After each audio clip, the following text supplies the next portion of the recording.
Takže čau lidi, jo, vzal jsem si stojánek, já mám takový stojánek černý, vám ho ukážu.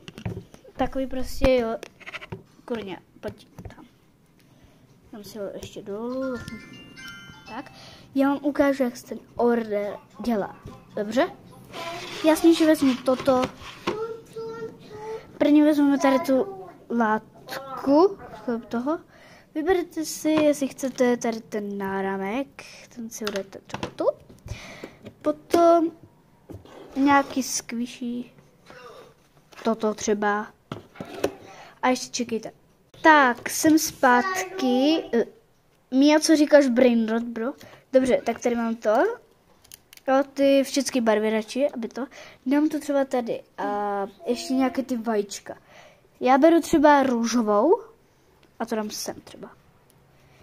A tady je ten tutoriál, sice vy jste mi nic ještě nenapsali, ale tutoriál jsem vám tady dala, jak to dělám, jo, takže páčko.